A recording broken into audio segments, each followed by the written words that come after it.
ini harus kita jumlahkan ke kanan, mendatar.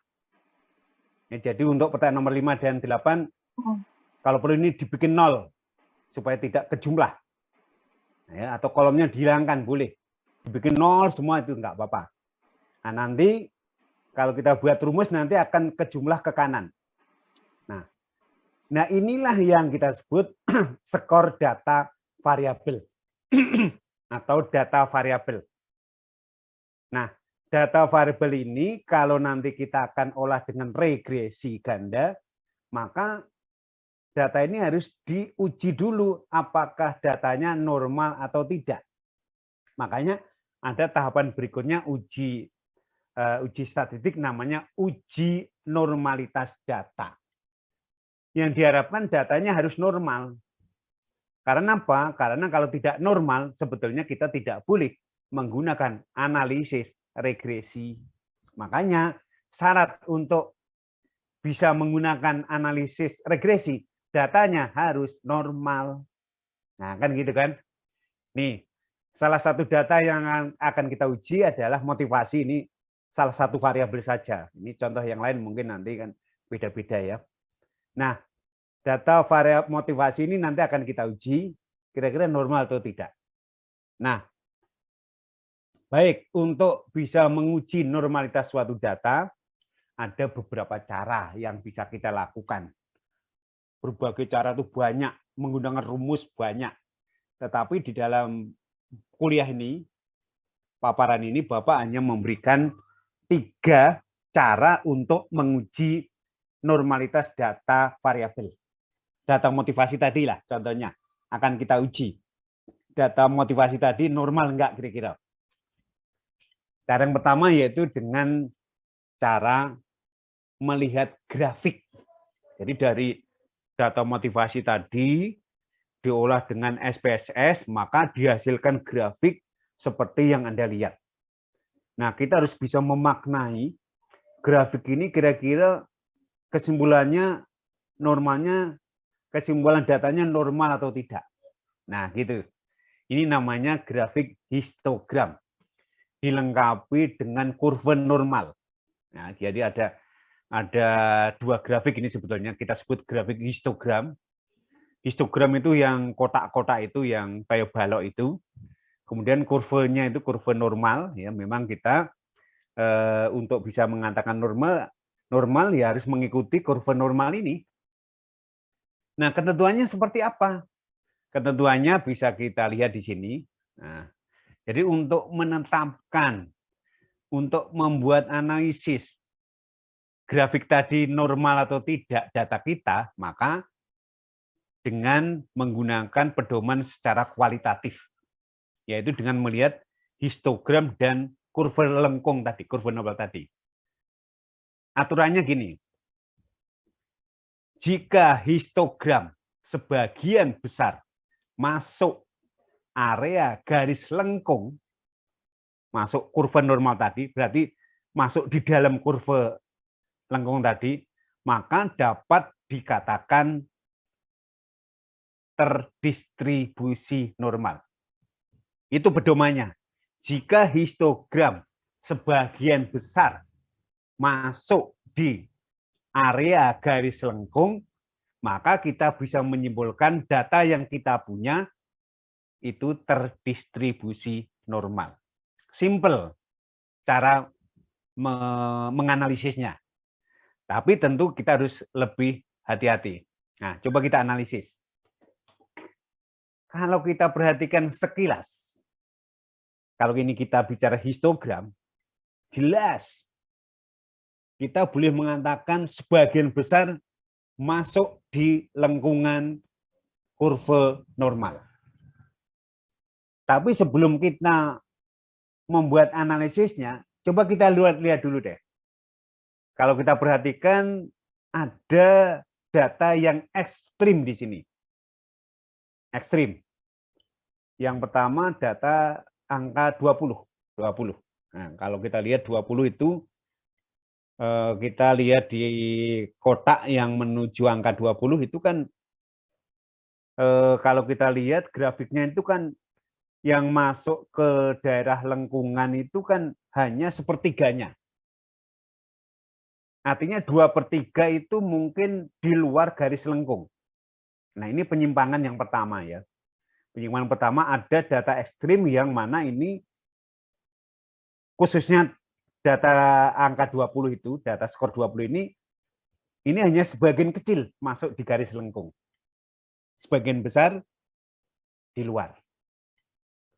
Tetapi dengan data-data yang lain, 25, 30, 35, 40, ya, bahkan itu sebagian besar, ya, hampir semua itu masuk di daerah lengkung.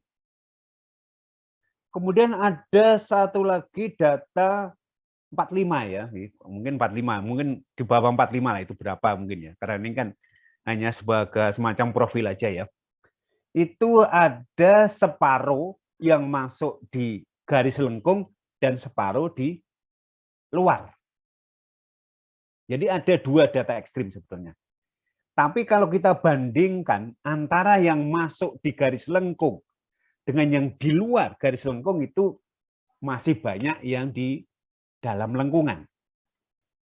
Atau boleh kita katakan sebagian besar histogram ini masuk di wilayah garis lengkung. Nah, sesuai ketentuan tadi, maka kita bisa membuat kesimpulan karena sebagian besar histogram masuk di daerah lengkung atau di dalam lengkungan ini, kita dapat menyimpulkan data motivasi yang kita olah terdistribusi normal. Nah, itu kesimpulannya. Nah, ada kelemahan kalau kita menggunakan cara ini. Kelemahannya adalah karena ini hanya berdasarkan pengamatan dari grafik. Kadang-kadang kalau kita mengamati sesuatu itu, ada kecenderungan sikap subjektif. Apalagi tadi sudah dijelaskan bahwa untuk bisa menggunakan data ini, data syaratnya harus normal. Ini kadang-kadang menjadi pemicu. Sebetulnya datanya tidak normal, tapi karena syaratnya harus normal, seolah-olah digiring ke normal. Nah, itu namanya subjektif ya. Nah, karena ada rasa subjektif ini, kadang-kadang kesimpulan yang dihasilkan ini kadang-kadang kurang akurat. Tapi bukan berarti asal kamu punya keyakinan yang tadi intinya sebagian besar masuk ke daerah lengkungan, Anda boleh yakin itu.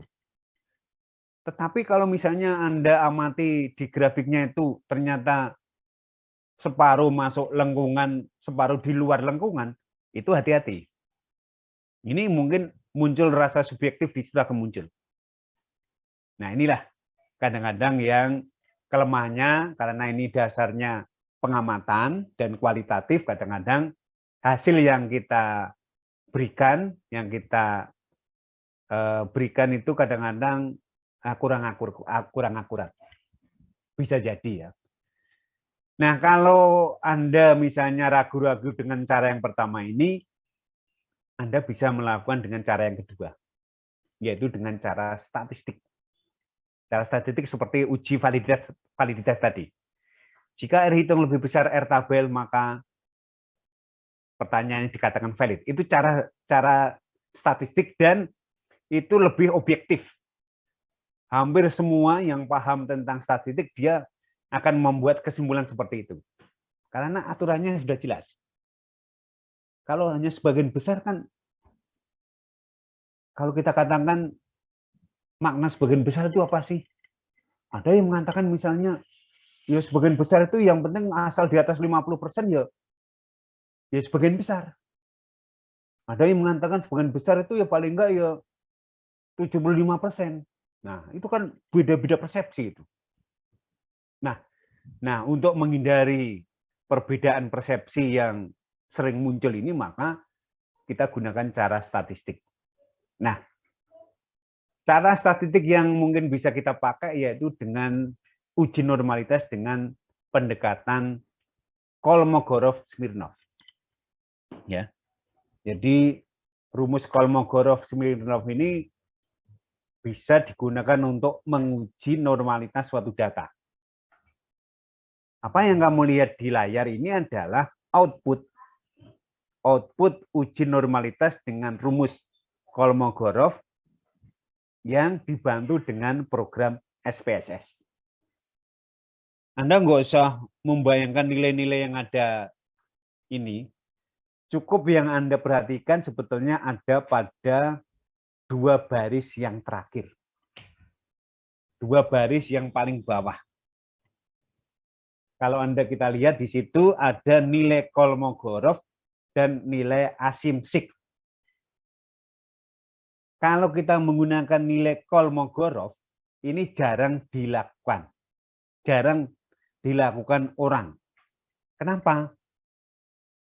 Karena kita akan kesulitan mencari tabel Kolmogorov. Jadi intinya kalau Anda menggunakan nilai Kolmogorov, yang nilainya di sini ada 0,714, Anda mesti mencari nilai tabel Kolmogorov. Sedangkan kalau kamu cari tabel ini di buku-buku statistik, Anda tidak akan menemukan, karena susah mencarinya.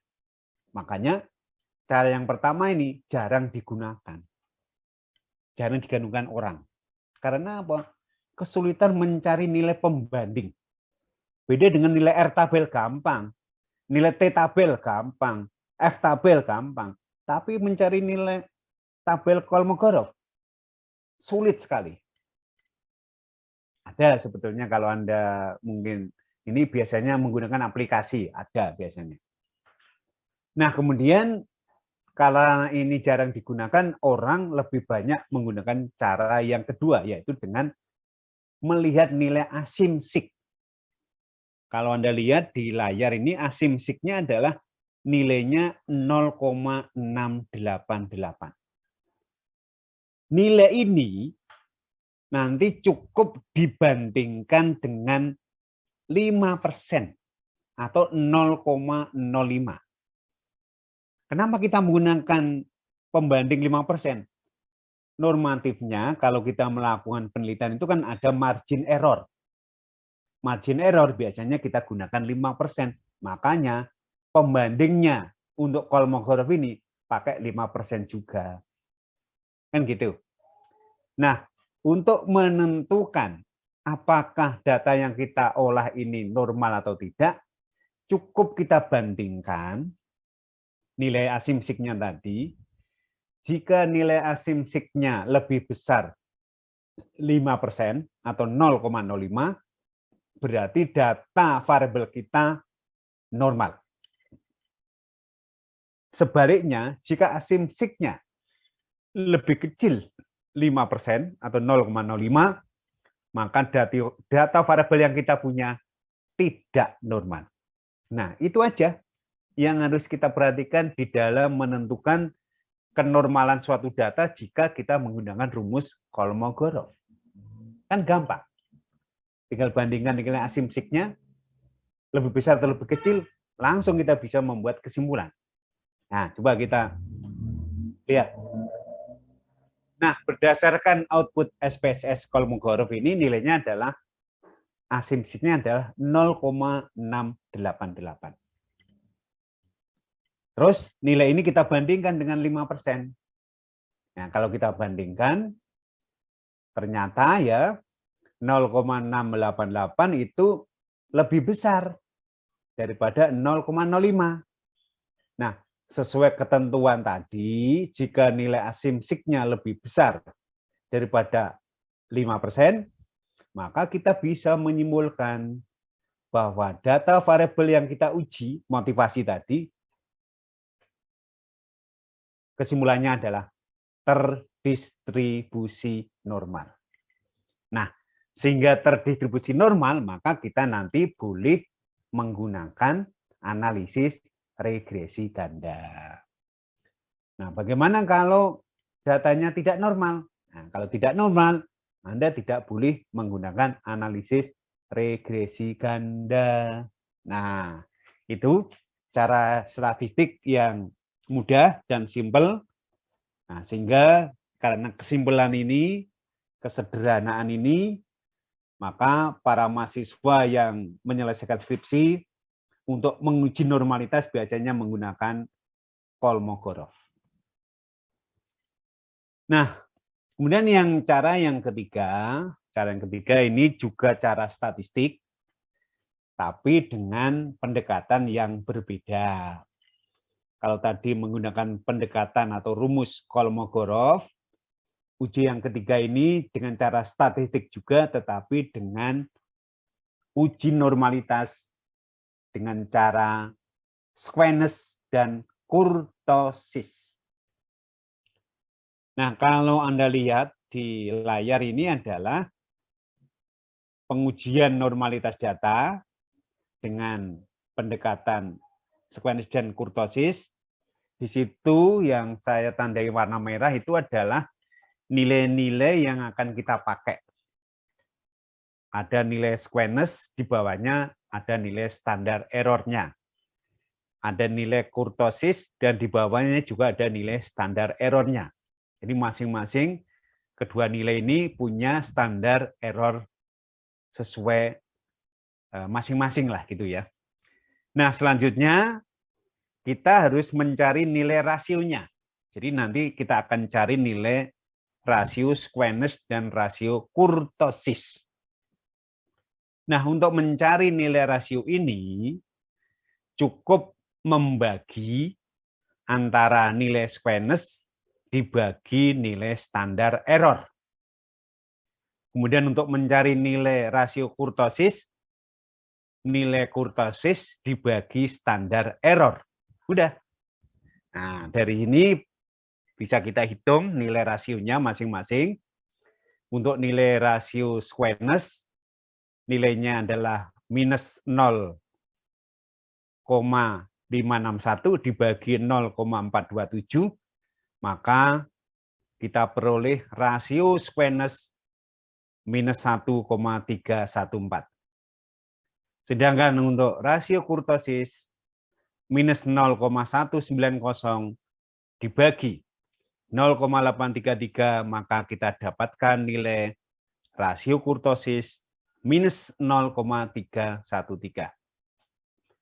Nah, kemudian rasio ini, kedua nilai rasio ini baru kita terjemahkan dengan pedoman yang sudah ada.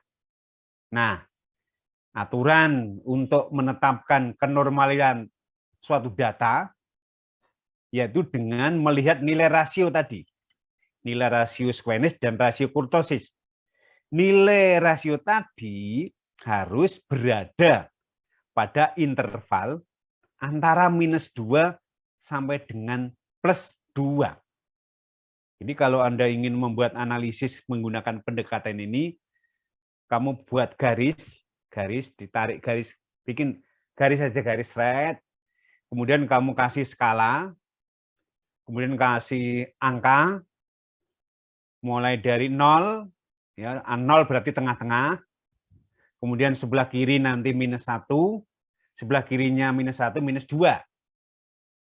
Sebelah kanannya 0 berarti angka 1, dan sebelahnya angka 1, angka 2.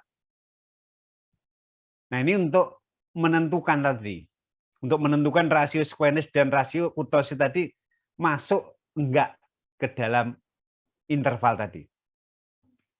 Kalau kedua rasio ini masuk di dalam interval antara minus 2 sampai dengan plus 2, artinya kita bisa membuat kesimpulan data yang kita olah terdistribusi normal. Tetapi kalau di antara salah satu rasio, baik Squeness atau kurtosis atau keduanya, di luar dari interval tadi, minus 2 sampai dengan plus 2, berarti data kita tidak normal. Nah, itu ketiga cara yang mungkin bisa kita pakai untuk memenuhi syarat statistik bahwa data yang kita uji itu normal atau tidak. Nah, karena nanti kita punya 3 variabel, maka Anda harus melakukan uji normalitas untuk ketiga variabel data. Anda tidak perlu menggunakan ketiga-tiganya, cukup memilih salah satu saja. Tentu Anda harus memilih yang menguntungkan Anda. Jangan sampai memilih tapi justru tidak normal kamu pilih. Ya jangan, yang menguntungkan Anda.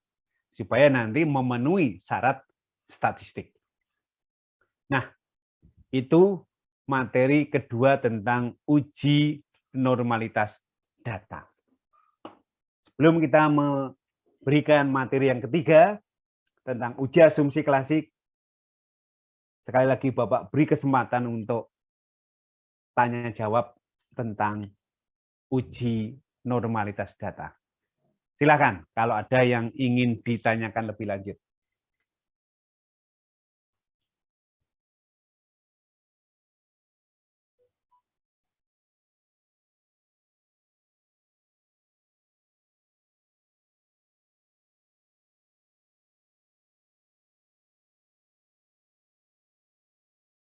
Ada yang ingin ditanyakan?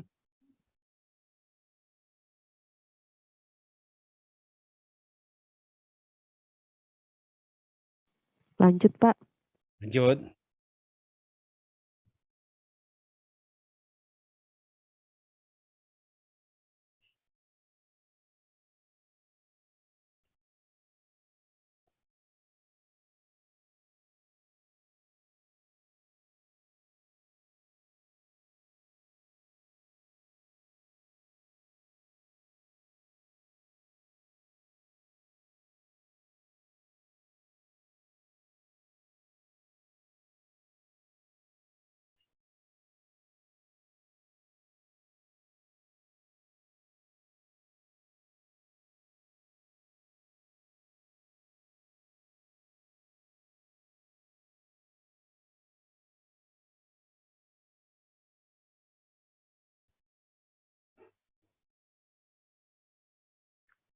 Ya baik, kita akan lanjutkan materi yang terakhir, yaitu tentang uji asumsi klasik.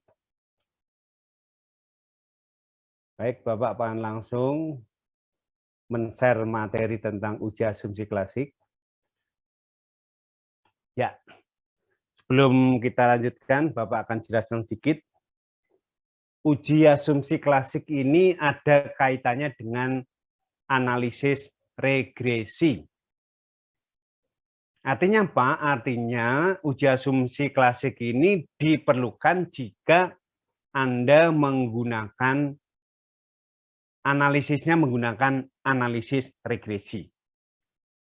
Tetapi kalau Anda bukan menggunakan analisis regresi, misalnya uji beda, ya Anda tidak perlu melakukan uji asumsi klasik.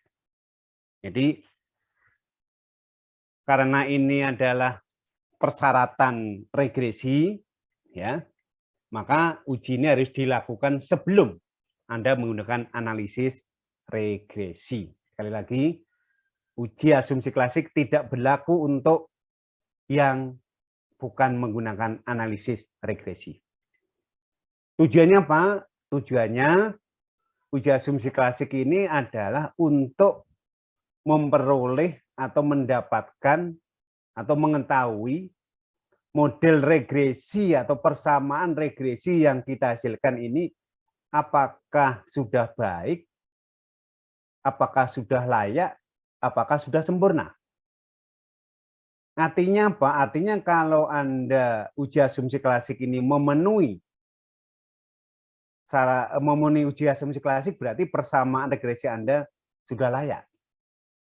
Tapi kalau ternyata beberapa uji asumsi klasik ini tidak terpenuhi, berarti model regresi Anda mungkin belum begitu baik. Nah, itu. Ada 3 alat uji. Yang pertama uji multikolinier, kemudian yang kedua autokorelasi, dan yang ketiga adalah uji heteroskedastisitas. Nah, baik, kita akan ikuti satu persatu. Yang pertama adalah uji multikolinier. Nah, uji multikolinier ini adalah bahwa yang dimaksud uji multikolinier yang dimaksud di dalam pembahasan ini adalah kita bicara tentang adanya suatu variabel penelitian. Kita tahu variabel penelitian itu biasanya ada yang independen dan ada yang dependen. Kalau Anda nggak tahu independen, ya variabel bebas gitu ya. Dependen itu terikat. Jadi inti dari multikolinier, jadi kalau kita nanti menggunakan variabel independen, maka variabel independen ini harus terbebas dari gejala multikolinier. Gejala yang dimaksud itu artinya apa? Artinya kalau kita meneliti lebih dari satu variabel bebas, minimal 2, nah di antara 2 variabel ini mungkin nanti akan terjadi suatu korelasi. Kalau terjadi korelasi, yang penting di antara korelasi ini jangan sampai terjadi korelasi yang signifikan. Misalnya antara X1 dan X2 itu tidak boleh terjadi korelasi yang signifikan. Nah, itu kan. Nah, oleh karena itu, di dalam mengambil nanti menentukan variabel independen, Anda harus jeli di situ. Misalnya sering-sering yang terjadi itu mahasiswa meneliti tentang motivasi dan disiplin. Ini biasanya motivasi dan disiplin ini kemungkinan terbesar itu terjadi korelasi yang signifikan. Karena itu antara motivasi dan disiplin itu ya hampir sama gitu ya. Nah, jadi Anda kalau bisa nanti memilih variabel itu ya 2 variabel itu jangan kamu pakai jadi satu. Mungkin satunya motivasi, satunya variabel lain, jangan disiplin. Itu. Tapi intinya begini, uji multikolinier kalau ingin menggunakan uji ini pastikan independennya minimal 2. Kalau hanya 1 ya nggak perlu Anda menguji multikolinier. Kan itu. Nah, bagaimana cara mendeteksi, mengetahui apakah model regresi yang kita punya ini terkena gejala multikolinier atau tidak? Ada 3 cara. Yang pertama, dengan melihat nilai VIF dan toleran. VIF itu kalau kita panjangkan varian inflation factor. Yang mana nilai VIF ini tidak lebih dari 10 atau lebih kecil dari 10. Dan nilai tolerannya itu harus lebih besar daripada 0,1. Kalau kedua nilai ini terpenuhi, maka kita bisa membuat kesimpulan, bisa mengambil kesimpulan model regresi terbebas dari gejala multikolinier. Sebagai contoh, kalau kita lihat di layar, ini adalah hasil output uji multikolinier dengan bantuan SPSS. Nah, di kolom terakhir ada nilai VIF dan nilai toleran. Nah, kan kita lihat nilai-nilai ini. Nilai-nilai ini terpenuhi enggak? Tadi ketentuannya VIF kurang dari 10, toleran lebih besar 0,1. Kita lihat ada 2 variabel ini, X1 dan X2. X1 untuk nilai VIF dan X2 kebetulan sama. Nilainya 1,152. Berarti nilainya ini lebih kecil daripada 10. Nilai tolerannya juga 0,868, kebetulan keduanya sama. Ini berarti lebih besar daripada 0,1. Nah, karena kedua nilai ini memenuhi kriteria yang telah ditetapkan tadi, maka kita bisa menyimpulkan bahwa model regresi yang dihasilkan tidak terjadi gejala multikolinier. Artinya lolos dari uji multikolinier. Itu cara yang pertama. Cara yang kedua, kita juga bisa menggunakan nilai korelasi di antara variabel bebas tadi, yang mana ketentuannya nilai korelasi ini tidak boleh lebih dari 0,7. Kalau kita punya nilai korelasi antar variabel kurang dari 0,7, dapat disimpulkan model regresi bebas dari multikolinier. Tetapi kalau nilai korelasinya di atas 0,7, berarti terkena gejala multikolinier. Itu cara yang kedua. Cara yang ketiga, kita juga bisa melihat nilai R kuadratnya. Nilai korelasi yang dikuadratkan. Yang mana nilai kuadrat R kuadrat ini tidak boleh lebih dari 0,6. Jadi kalau nilainya R kuadrat ini lebih kecil daripada 0,6, berarti bebas dari multikolinier. Tetapi kalau nilainya di atas 0,6, namun tidak ada variabel independen yang berpengaruh, diduga model terkena multikolinier. Nah, dari ketiga cara ini yang saya amati, para mahasiswa menggunakan cara yang pertama, yaitu dengan melihat nilai PIF dan nilai toleran. Itu untuk uji asumsi multikolinier. Kemudian uji yang kedua yaitu autokorelasi. Kalau tadi multikolinier yang diuji adalah variabel independennya, variabel bebasnya, tetapi untuk autokorelasi ini yang diuji adalah variabel dependennya, variabel terikatnya, atau variabel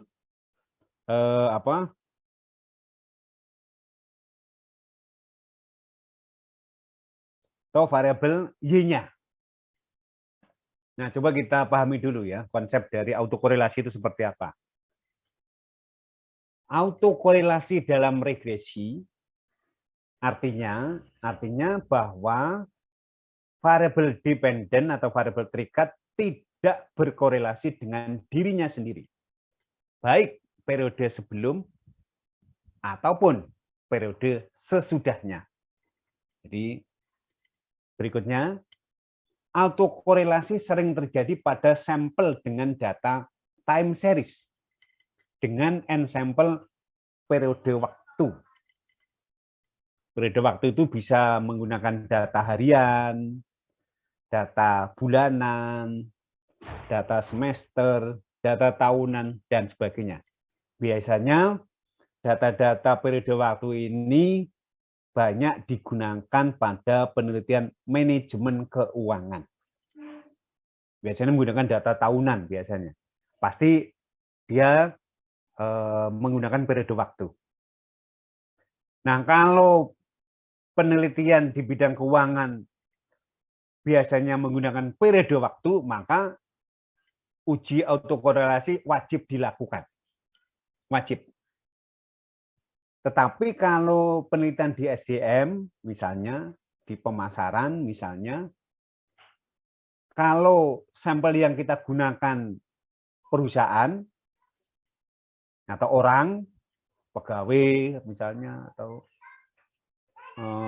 pelanggan, konsumen, atau wilayah, misalnya, gejala autokorelasi jarang terjadi. Kenapa? Karena biasanya antara responden satu dengan responden yang lain itu berbeda orang. Ya, jadi kemungkinan tidak akan terjadi gejala autokorelasi. Oleh karena itu, penelitian di bidang SDM sama pemasaran sebetulnya tidak wajib melakukan uji autokorelasi jika respondennya menggunakan orang. Ya, tidak wajib. Nah, namun kenyataannya meskipun penelitian di bidang SDM menggunakan responden orang, para mahasiswa juga melakukan uji autokorelasi. Apakah itu dibolehkan? Boleh. sepanjang uji autokorelasi ini terpenuhi. Ya, terpenuhi artinya bebas dari gejala autokorelasi. Nah, itu yang menjadi perhatian kita. Nah, bagaimana cara mendeteksi gejala autokorelasi ini? Nah, untuk mendeteksi gejala autokorelasi ini biasanya dilakukan uji Darwin-Watson, disingkat DW. D-nya Darwin, W-nya Watson. Ada kriteria di situ. Ada 3 kriteria yang harus kita perhatikan untuk menguji Darwin-Watson ini. Kriteria yang pertama, bisa Anda lihat di situ, nanti kita akan masukkan nilai DW-nya, mana yang terpenuhi, apakah yang depan atau yang belakang. Kalau kriteria pertama ini terpenuhi, salah satunya depan atau belakang, maka kesimpulan yang kita ambil adalah bahwa model regresi tidak dapat disimbolkan, artinya tidak terpenuhi. Kemudian seandainya kriteria yang kedua terpenuhi, ya, kriteria kedua terpenuhi, nanti nilai DW-nya kita masukkan, kalau ini terpenuhi, maka kesimpulan yang kita dapatkan bahwa model regresi tidak terjadi autokorelasi. Ini yang kita harapkan.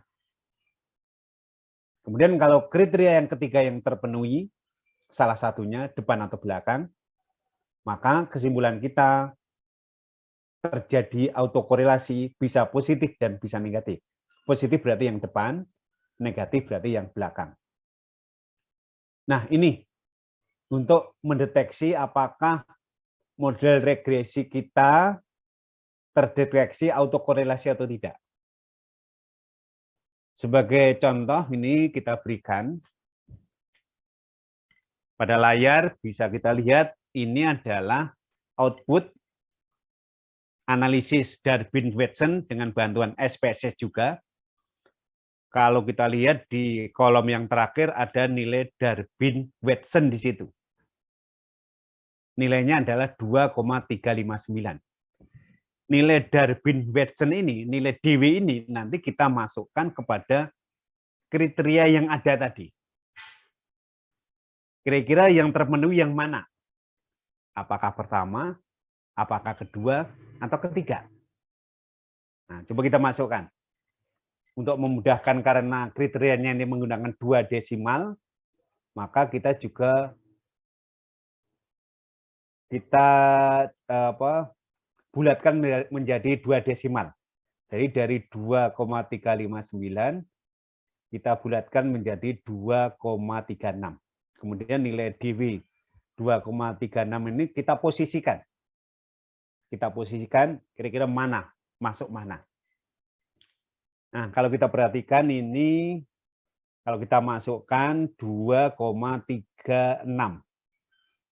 Ini akan masuk ke kriteria yang pertama, tapi yang belakang, yang atau ini. Jadi kalau kita masukkan 2,35 lebih kecil 2,36 lebih kecil 2,79. Nah, ini masuknya di sini. Nah, karena kriteria yang pertama yang terpenuhi, maka kesimpulan yang bisa kita ambil bahwa model regresi tidak dapat disimpulkan. Artinya tidak memenuhi syarat autokorelasi. Nah, ini yang tadi saya katakan, kalau penelitian Anda menggunakan orang, kalau terjadi demikian, maka saya sarankan untuk uji autokorelasi dihilangkan saja. Jangan memakai. Toh nggak wajib. Nggak wajib kan? Kalau untuk responden menggunakan orang. Kecuali kalau menggunakan periode waktu, itu wajib. Nah, itu. Kemudian yang terakhir adalah uji heteroskedastisitas. Ya. Uji ini sebetulnya adalah kita melihat dari skor-skor atau nilai-nilai yang ada pada variabel. Tadi kan kita punya skor motivasi. Kalau kita amati skor-skor itu kan mungkin ada yang sama, ada yang tidak. Mungkin nilainya sama-sama 40, atau sama-sama 30, mungkin ada. Nah, prinsip dari hetero, semakin banyak datanya berbeda-beda atau banyak variasinya, kemungkinan bebas dari gejala hetero. Tetapi kalau data kita itu banyak yang sama, misalnya skor 40 itu ada 15 responden, misalnya datanya sama. Ini kemungkinan akan terkena gejala hetero. Jadi makanya kalau Anda punya data, amati dulu itu. Variasi datanya bagaimana. Semakin banyak bervariasi, kemungkinan terbebas dari gejala hetero. Nah, untuk mendeteksi apakah persamaan atau model regresi ini terkena gejala hetero atau tidak, nanti kita bisa lihat dengan grafik, kita lihat dengan grafik namanya gambar scatter plot. Seperti apa gambar scatter plot itu? Nah, ini gambarnya. Gambarnya hanya berupa penyebaran dari titik-titik. Jadi ada titik-titik di situ. Titik-titik ini sebetulnya mencerminkan data-data penelitian Anda. Nah, ini karena diatur oleh sistem, Anda nggak usah membuatnya. Anda tinggal running aja, nanti akan muncul hasilnya. Nah, di antara gambar ini tentu harus kita perhatikan, di sini ada nilai 0, ada yang di atas 0, ada yang di bawah 0. Ya.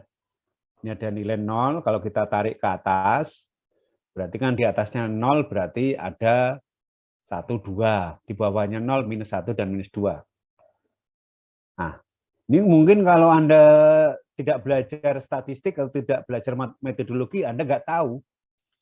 Ini gambar apaan sih? Gambar kok cuma titik-titik doang begini, apa ini artinya? Nah, kan gitu kan, mungkin bingung. Dia bingung. Nah, supaya kita nggak bingung, maka kita harus punya pedoman tadi. Gimana cara membacanya? Gambar ini seperti apa? Nah, kita lihat pedomannya. Jadi untuk melihat, ini pertama-tama harus kita lihat dulu. Titik-titik data menyebar. Ada yang di atas, ada yang di bawah, atau di sekitar angka 0. Itu ketentuan yang pertama. Jadi nanti kita lihat titik-titik tadi, kita amati. Kira-kira titik-titik ini menyebar enggak? Kan gitu. Kemudian yang kedua, titik-titik tidak boleh mengumpul. Mengumpul itu kan berarti hanya di atas saja atau di bawah saja. Di atas 0 atau di bawah 0. Itu mengumpul. Ya kan? Itu tidak boleh seperti itu. Kemudian yang ketiga, penyebaran titik-titik ini tidak boleh membentuk pola bergelombang. Pola bergelombang itu kalau Anda di pantai itu, kalau Anda amati gelombang itu kan pergerakannya kan naik, turun, naik, turun. Nah, kira-kira bentuk gelombang itu seperti itu, naik, turun, naik, turun. Jadi titik-titik tadi itu yang penting nggak membentuk pola bergelombang. Yang keempat, titik-titik ini tidak ada pola yang kita jelaskan. Ini pola apa sih? Artinya tidak berpola lah ya, tidak berpola gitu. Nah, kalau scatter plot tadi memenuhi 4 kriteria ini, maka kita bisa membuat kesimpulan persamaan regresi itu terbebas dari gejala hetero. Coba kita amati titik-titik ini. Pertama, titik-titik harus menyebar. Ada yang di atas 0, ada yang di bawah 0, dan di sekitar 0. Kalau saya lihat terpenuhi ini, menyebar. Ada yang di atas 0, di bawah 0, dan di sekitar 0. Ya, ini kan kelihatan kan. Yang pertama. Titik-titik ini tidak mengumpul. Betul. Mengumpul itu ya hanya di atas 0 saja atau di bawah 0 saja. Memang kan menyebar tadi. Oke, kriteria kedua juga terpenuhi. Kriteria ketiga. tidak membentuk pola bergelombang. Udah pasti ini tidak membentuk. Pola bergelombang tadi kan mulainya dari naik turun atau mungkin turun naik, boleh aja. Pokoknya kalau Anda lihat itu naik turun naik. Kalau Anda membuat garis itu ya kayak model gelombang itu ya. Ini saya pikir juga tidak membentuk pola bergelombang. Dan nggak ada pola yang bisa kita jelasin ini pola apa. Titik-titik ini tidak mempunyai pola tertentu yang bisa kita jelaskan.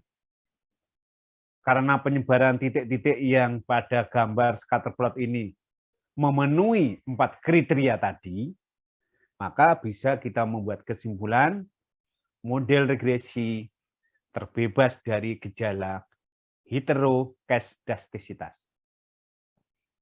Nah, itu kesimpulan yang, nah sekali lagi karena ini berdasarkan pengamatan seperti tadi waktu uji normalitas, kadang-kadang memang kita harus jeli di situ. Kita lihat dengan cermat, dengan seksama, dengan hati-hati, sambil kita cocokkan pedomannya tadi, sehingga kita bisa membuat kesimpulan yang tepat. Ada cara yang lebih mudah sebetulnya untuk mendeteksi apakah model regresi ini terkena gejala hetero atau tidak, yaitu dengan cara statistik, yaitu dengan uji Gleiser namanya. Uji Gleiser ini sebetulnya kita cukup melihat nilai signya, nilai sig dari masing-masing variabel independen. Kalau nilai signya nanti kesimpulannya tidak signifikan atau tidak pengaruh, berarti model terbebas gejala hetero. Nah, itu modelnya. Kan lebih mudah ini, kalau saya pikir lebih mudah ini. Coba kita lihat ini, kita ambil contoh di sini ada 3 variabel bebas, X1, X2, dan X3. Kemudian masing-masing variabel bebas ini kita lihat nilai sig-nya. Dari nilai sig ini kita bisa mengambil kesimpulan ada pengaruh atau tidak ada pengaruh. Atau signifikan atau tidak signifikan gitu. Untuk X1, nilai sig-nya adalah 0,216. Berarti lebih besar 5%.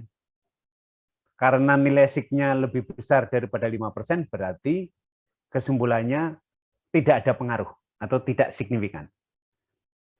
Kalau nilai sig-nya lebih kecil 5%, berarti ada pengaruh. Karena ini di atas 5%, berarti tidak ada pengaruh atau tidak signifikan. Kemudian X2, nilai sig-nya 0,134. Lebih besar 0,05.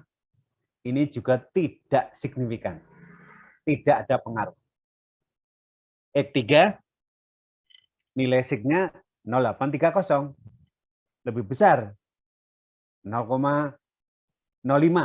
Juga tidak signifikan.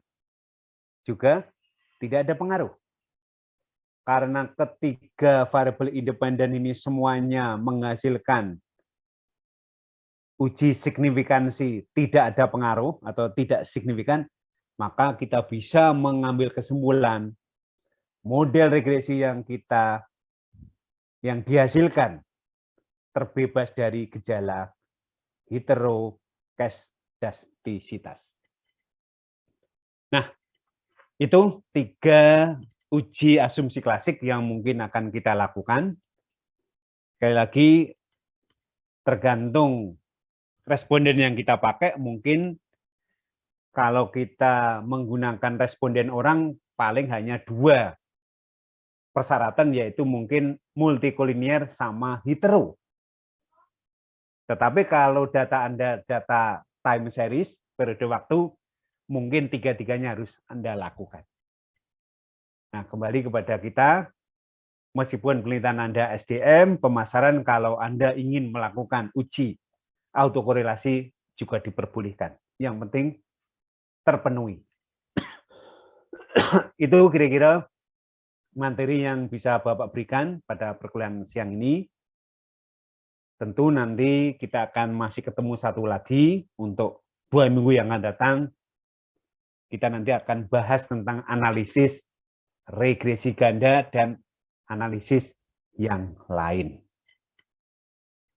Demikian yang bisa Bapak sampaikan. Sebelum Bapak tutup, silakan kalau ada yang ingin ditanyakan terlebih dahulu. Kalau ada yang bertanya, silakan. Ya, silakan.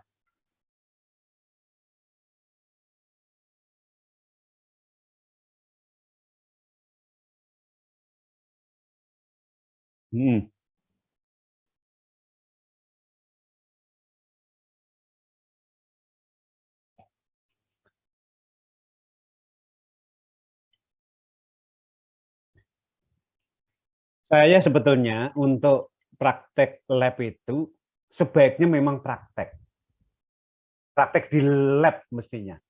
Tapi kalau Bapak mempraktekkan, kalau Anda nggak praktek, ya sama juga bohong.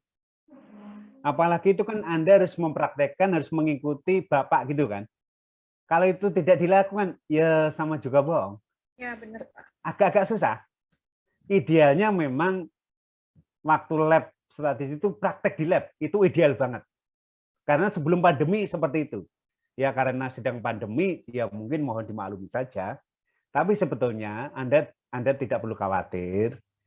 Biasanya nanti pada saat Anda sedang menulis skripsi, nanti ada pelatihan analisis data namanya. Ada nanti, ada. Tapi biasanya itu berbayar. Tapi sih nggak mahal biasanya.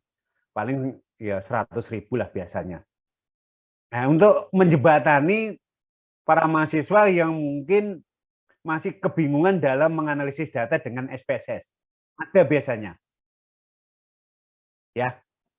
Ya, paling enggak Anda punya gambaran dulu lah, gambaran bahwa data penelitian itu bisa diolah dengan berbagai software, salah satunya SPSS. Bisa yang lain, kemarin, Pak, bisa enggak Pak pakai analisis lain? Minitab bisa ya? Boleh. Tidak harus SPSS, Minitab boleh, Microstar boleh. Kalau Anda paham tentang analisis data, banyak. Tapi kan yang paling populer biasanya SPSS itu yang paling populer. Ya. Ya, terima kasih.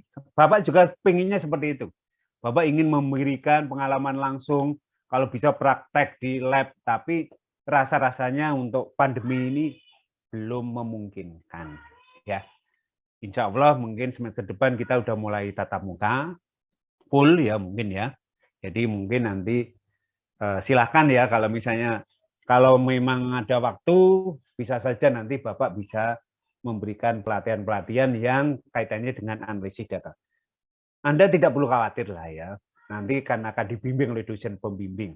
Kalaupun misalnya dosen pembimbing Anda nggak paham, boleh Anda bimbingan dengan Bapak secara informal boleh ya. Sepenting cocok, waktunya cocok gitu aja. Ya. Ya, terima kasih, Pak. Ya, gitu aja. Ya. Terima kasih, Jadi Pak. sekali lagi nanti kita akan ketemu lagi, masih satu pertemuan untuk tanggal 16. Ya. Sebelum Bapak akhiri, pastikan kalian sudah presensi di e-learning sehingga kehadiran saudara tercatat. Demikian yang bisa Bapak sampaikan. Terima kasih. Kita tutup sekian dulu. Wassalamualaikum warahmatullahi wabarakatuh. Waalaikumsalam warahmatullahi wabarakatuh. Makasih, Pak. Ya, sama-sama.